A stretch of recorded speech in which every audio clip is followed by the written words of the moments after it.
Hmm. Yeah, we have a slight problem here.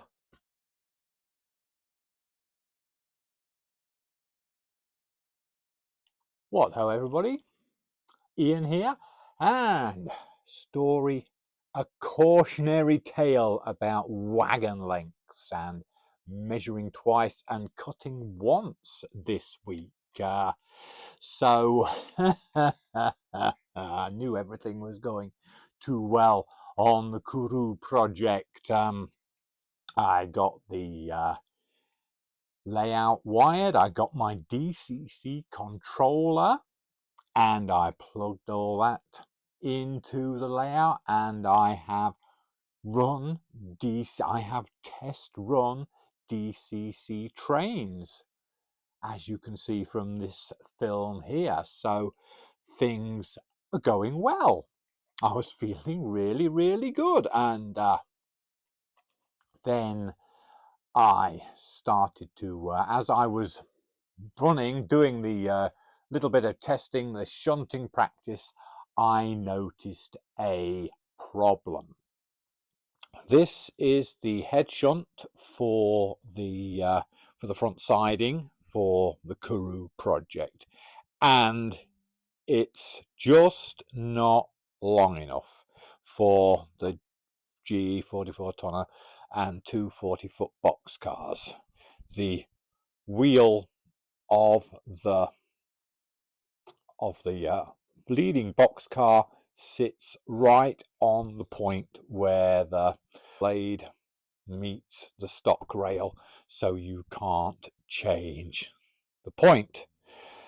Yeah, so they say measure twice, cut once. That's what they say, but for some people you should measure 3 or 4 times, and I am one of those people that I should really be measuring 3 or 4 times. So I do believe that I suffer with dyscalculia, and that is it's kind of like dyslexia but with numbers, but it's really the inability to process numbers. It's like anything beyond simple addition and subtraction is a problem for me. I can take 5 from 10 or 7 from 10 or 3 from 7, but if I need to take 27 from 43, 27 from 43, 27, 37, 27 is 37 is, see, I think it's 16, but I'm not sure. And that's what dyscalculia is. It's inability to process numbers. So when you look at a ruler, sometimes the measurements don't make any sense, and it's very easy to go the wrong side of, say, the 50mm line. So you, instead of wanting to measure 53mm, you end up measuring 47mm. And this is one of those cases here. If I had measured the correct side of the line, the siding would be the right length and we wouldn't be having this problem. So we have to come up with an idea to get around this problem that doesn't involve taking up the track and moving everything 5 or 6mm to the right. What we could do is we could cut a hole in here, because this is actually, the foam core board here is actually 5mm thick. So you know what, I could cut a hole in there where the coupler goes, and like the locomotive would just like drive right up to the hole there. That would give me the extra room to get the two wagons into the head shunt. So that's option 1.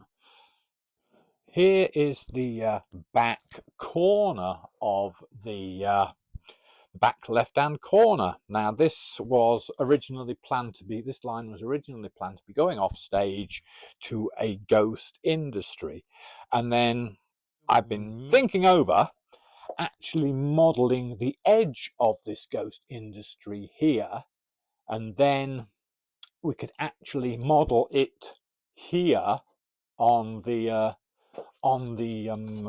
offstage siding there. We could model the wall of a warehouse beyond the scenic break. That would give a little bit of extra depth and a little bit of interest. So the thought right now is to cut this area away and make a short additional scenic section in front of this track that was going to be off stage. But now it's going to become a little scenic section. So we'll cut this area away. We'll lay a little bit of extra track here to give me the extra length I need to clear the head shunt so I can work into that front siding. This will become scenic. We'll have another industry here, and that'll be it. We're only making the layout longer by the length of a 50-foot boxcar or a covered hopper. So that's the thought there, and that's the idea I like the most. So it'll have to be very careful cutting that out. Now it's already in place, but that's the thought. That's what I think I'm going to do. The more I think about it, the more I like it. So, I mean, we're not making the layout any longer per se, because there was always going to be the hidden fiddle yard track off there anyway.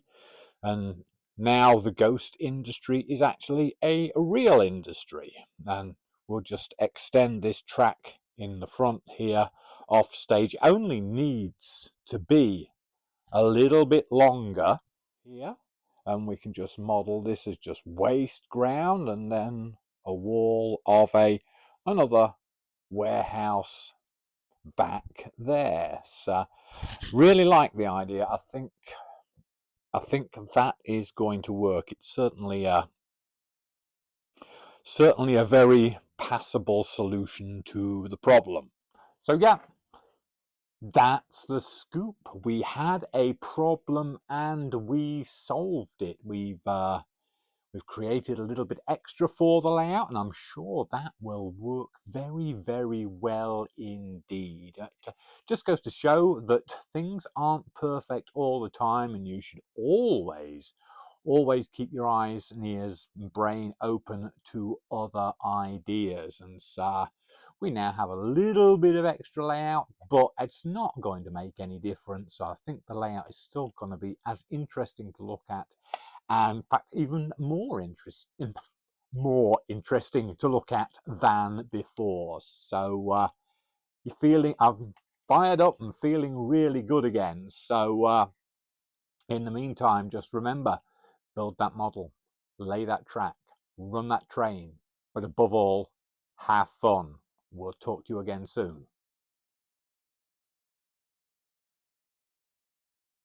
If you enjoyed this video, then give it a like. And if you're interested in the micro layout world, then subscribe to the channel for regular, weekly micro layout content.